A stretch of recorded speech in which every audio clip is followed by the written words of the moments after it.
El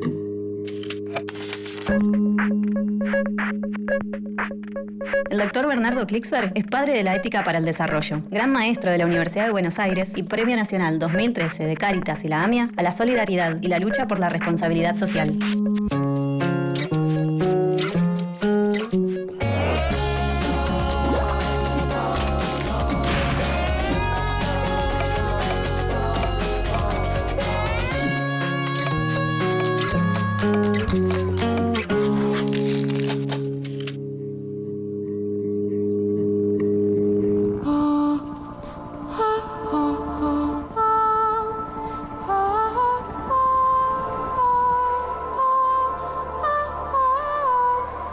El diario La República de Italia es un diario de amplia circulación.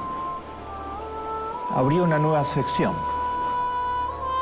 Ojalá no la hubiera tenido que abrir nunca. ¿Saben cómo se llama la sección? Se llama Suicidios por Crisis.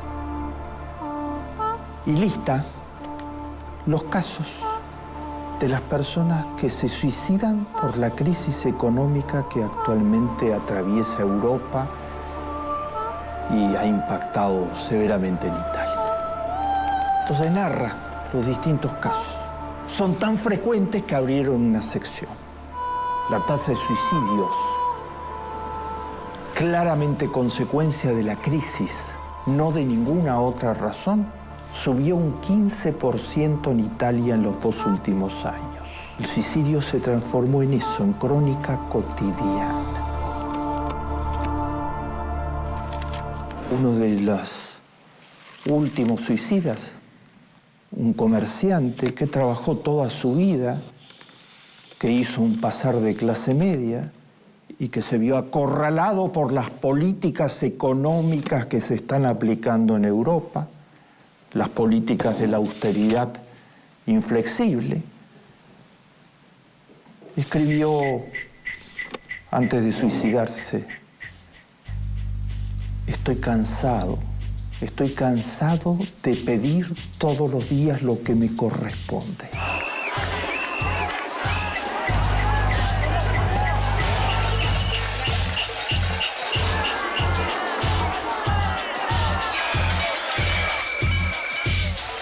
Pedía simplemente que el Estado le mantenga la posibilidad de acceder a un crédito, que lo dejen seguir trabajando, que no recorten las jubilaciones, que no recorten todas las fuentes de ingreso que no realmente protegían a amplísimos sectores de la población.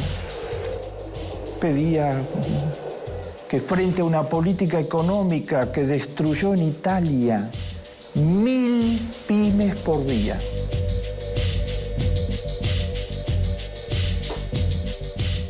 la aplicación de la política de austeridad salvaje en Italia, desde que Italia aceptó las reglas de juego de lo que se llama la Troika, el Fondo Monetario Internacional, la Unión Europea, el Banco Europeo, y para recibir préstamos se sujetó a las imposiciones de política económica, generaron la destrucción de 1000 pymes por día. Y entre esas pymes estaba la de este pequeño comerciante.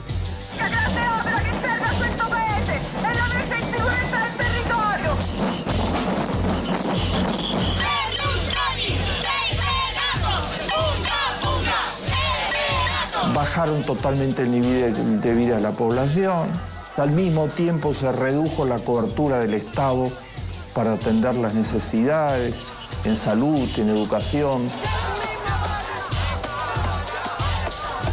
Todo eso en un país que es una de las potencias económicas mayores del planeta, la 9ª economía en Producto Bruto de todo el planeta.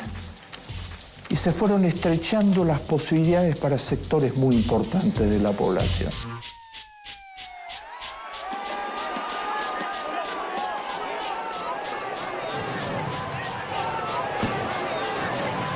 En Grecia, la tasa de suicidio, según el último estudio que se termina de realizar, subió un 23%, no un 15%, un 23%. Los suicidas normalmente son personas parecidas a la anterior, o sea, personas de clase media, que han trabajado, pequeños empresarios industriales o comerciales, y que de repente se les cayó todo el mundo. O sea, en Grecia los recortes han sido totalmente draconianos.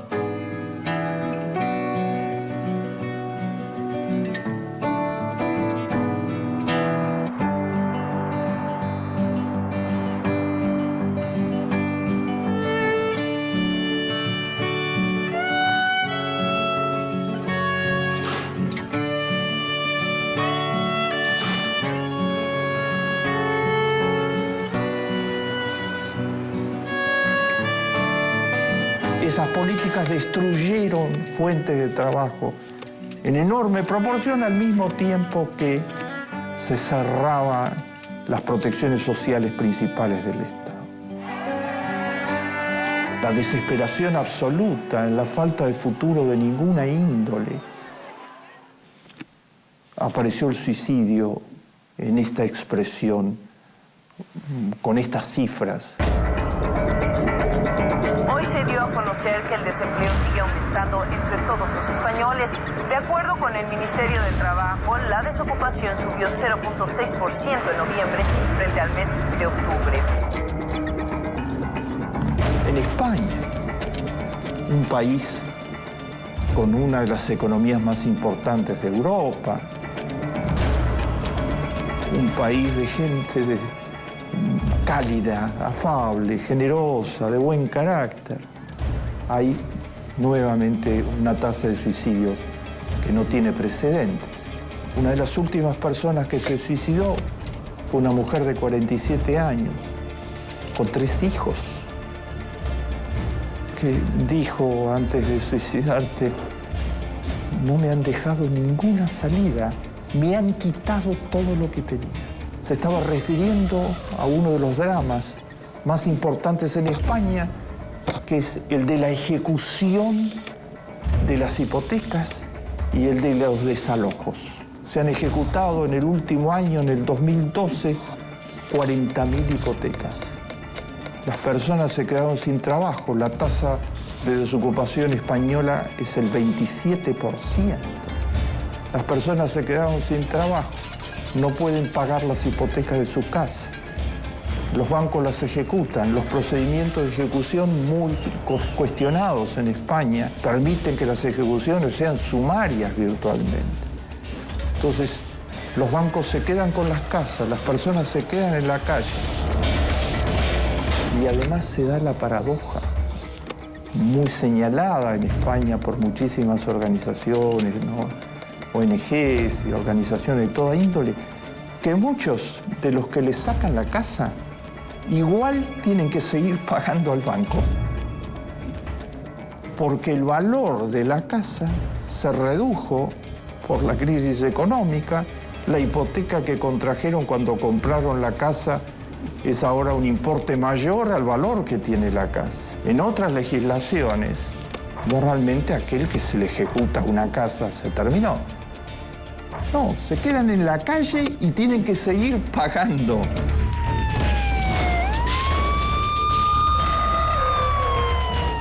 Frente a todas estas situaciones, la pregunta es, ¿y hasta dónde? Los pueblos están reaccionando.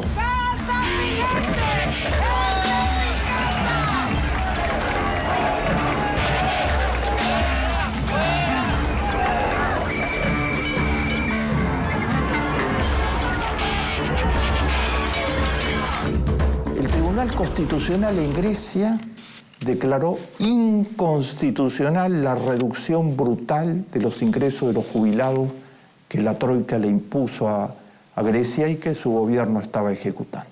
Lo declaró inconstitucional. No se puede reducir derechos preexistentes de esta manera brutal. El Tribunal Europeo de Justicia consideró que la legislación española de desalojos y de ejecución de hipotecas viola las leyes europeas aprobadas por todos los países de la Unión Europea de protección al consumidor. y las declaró ilegales. Lo que significa que tendrán que reestructurarse, porque eso está en colisión con las leyes europeas de protección al consumidor. El presidente de la Unión Europea, el señor Barroso, dijo hace pocos días de que se está llegando al límite socialmente tolerable de los niveles de exclusión social, que no da más. Implementation on the ground is very much in the hands of member states, and I will continue to urge them at the European Council to take the social emergency situation very seriously. In some of our countries, we have worrying developments in terms of the rise of poverty and social exclusion.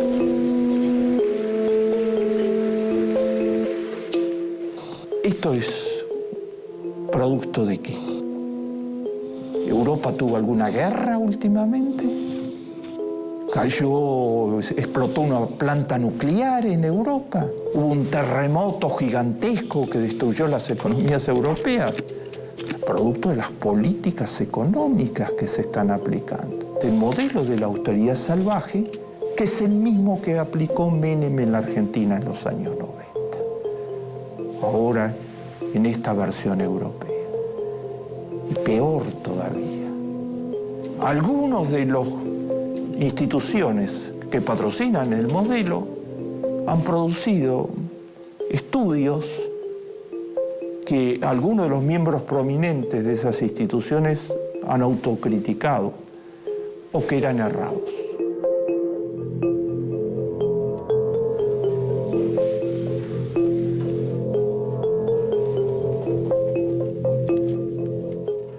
De esos estudios. El economista jefe del Fondo Monetario Internacional publicó hace pocos meses un estudio diciendo: se han aplicado las políticas de austeridad. Se suponía que esas políticas servían para bajar el endeudamiento, la deuda de los países, que eso iba a traer inversiones y que iba a haber un costo de reducción del Producto Bruto de 0,5%. Por cada 0,5% de contracción del presupuesto, de impactos sobre la economía a través de los recortes brutales, iba a caer el Producto Bruto un 0,5%.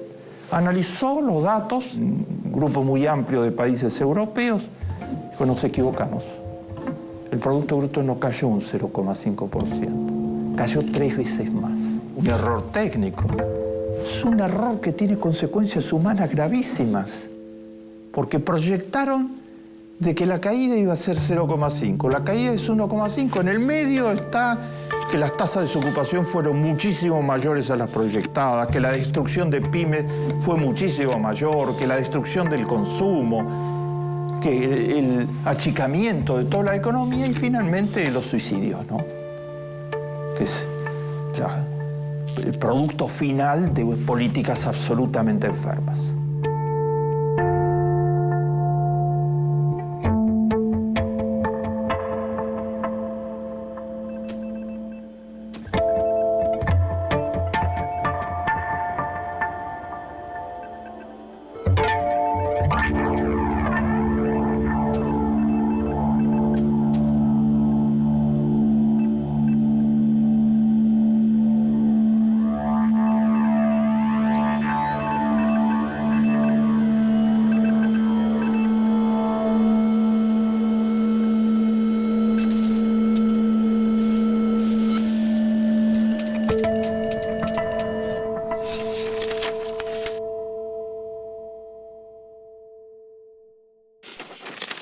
Segundo error. Dos economistas muy notables, uno de ellos fue el asesor jefe del Fondo Monetario Internacional, prominentes en la comunidad económica ortodoxa, produjeron un trabajo que era la base de referencia de las políticas de austeridad.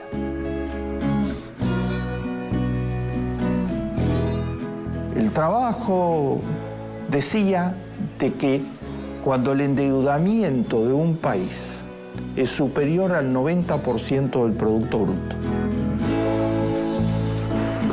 cuando de todo lo que produce un país, lo que debe es el 90% del Producto Bruto, decían, ahí hay que cortar como fuera el endeudamiento porque la economía va a caer muy fuertemente.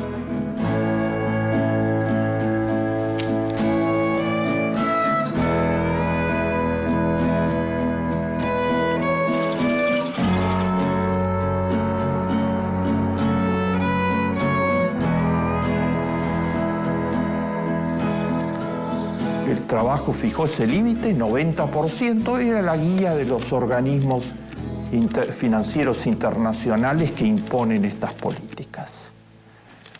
Un joven estudiante en Estados Unidos que estaba haciendo su tesis de doctorado tomó los datos del trabajo y los replicó. Dijo, quiero verificar si las proyecciones estadísticas en las que se basa el trabajo eran correctas. Y encontró que había errores en el Excel, o sea, en el modelo de computación utilizado. Y después encontró que había errores mucho más graves todavía en las presunciones, en las hipótesis. Compartió sus hallazgos con 2 profesores jóvenes.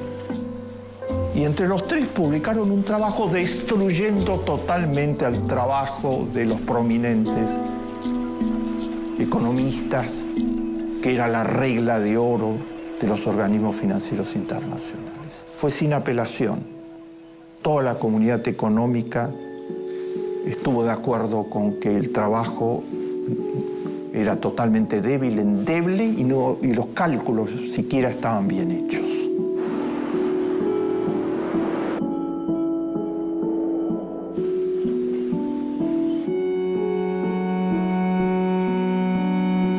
¿Cuántas víctimas en el camino de estos errores o de esta utilización de teorías que no están validadas por ningún dato serio de la realidad?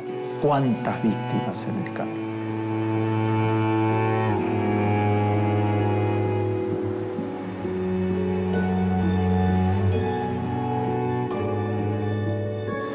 En los años 90, la Argentina también, la presunción era de que privatizando todo, entregando todo a través de concesiones y de todas formas de privatización, la economía iba a eliminar la corrupción y iba a ser un reino de la eficiencia.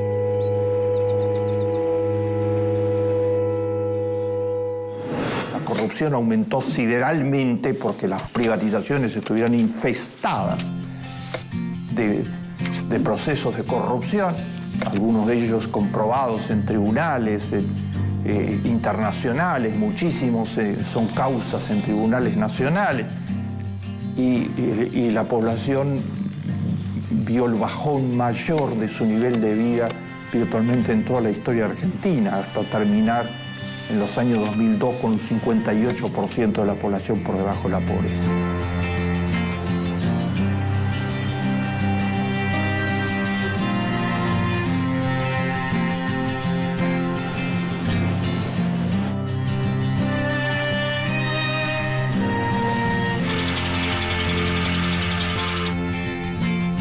Errores en políticas económicas se pagan carísimo. La vida de la gente está totalmente ligada a la posibilidad de que puedan desarrollar sus pymes, que puedan tener trabajos.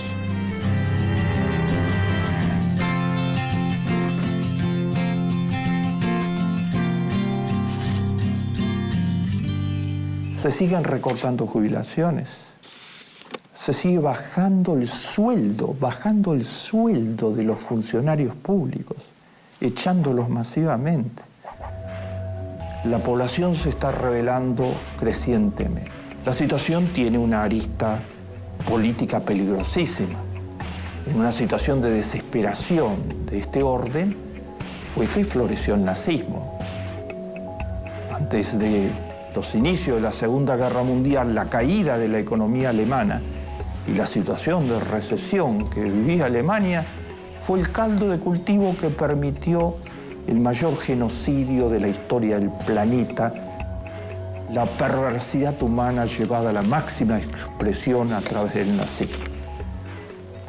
El asesinato de la tercera parte del pueblo judío, el asesinato de una gran parte del pueblo gitano, el asesinato de los discapacitados, como principio de vida virtualmente. Hoy en Europa hay una situación muy peligrosa, que es en la desesperación y en la falta de salida se están floreciendo los grupos neonazis.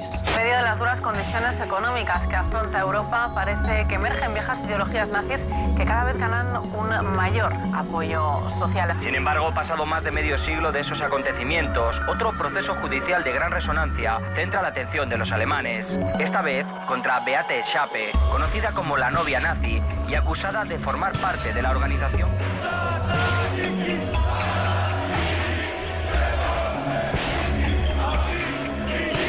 El partido neonazi en Grecia tiene actualmente, es la tercera fuerza política, tiene más de 20 diputados en el Parlamento. El Jobbik, el partido neonazi en Hungría, forma parte del gobierno. El gobierno húngaro, muy conservador, de extrema derecha, ha negociado con los neonazis que formen parte del gobierno. Persiguen en primer lugar a los gitanos. El chivo emisario preferido. Está todo el estereotipo alocado que no tiene ninguna base en la realidad. Todos los gitanos son ladrones, los gitanos roban chicos, los gitanos hacen brujerías.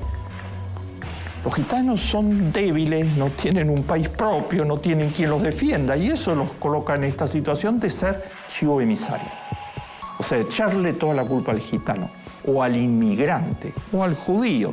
Alemania vive una serie de agresiones por parte de grupos radicales y ahora nadie parece recordarlas. El Jobbik produjo una propuesta única hace poco tiempo atrás, que se haga un listado de todos los judíos que están en cargo público, igual que lo que había hecho Hitler cuando comenzó a operar.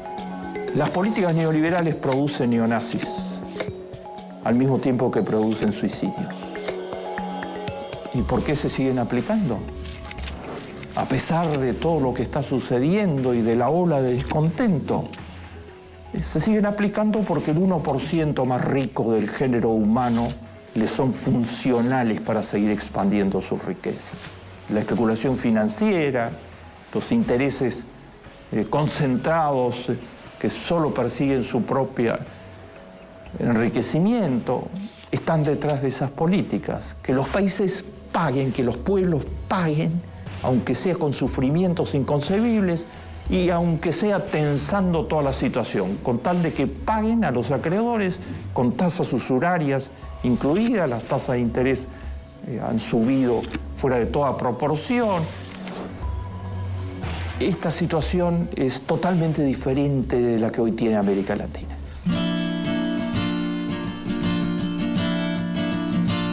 El director general de la OIT ha señalado que mientras que en Europa aumenta la desocupación, en América Latina la desocupación se ha reducido totalmente.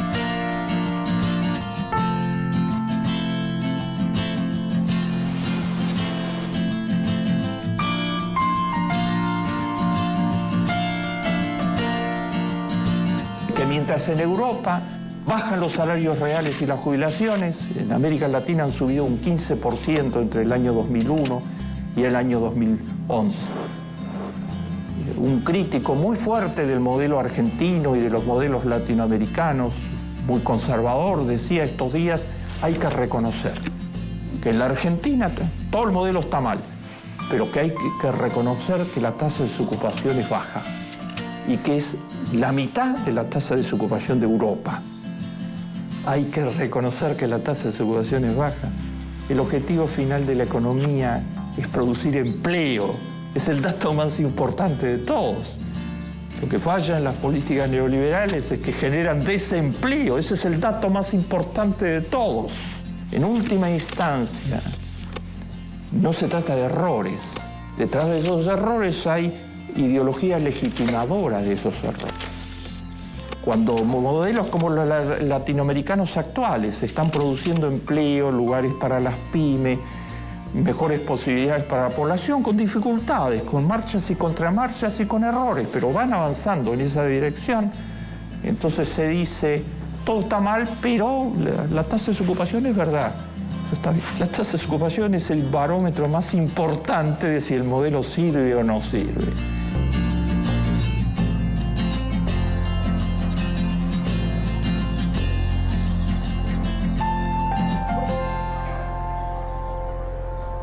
En Europa, la desesperanza. En América Latina, hoy, muchísimas esperanzas. Los procesos no son mágicos. En Europa los pueblos se están rebelando. En América Latina, los pueblos están apoyando que se continúe en la dirección de economías que generen empleos para todos. Más vale encender una vela que maldecir a la oscuridad.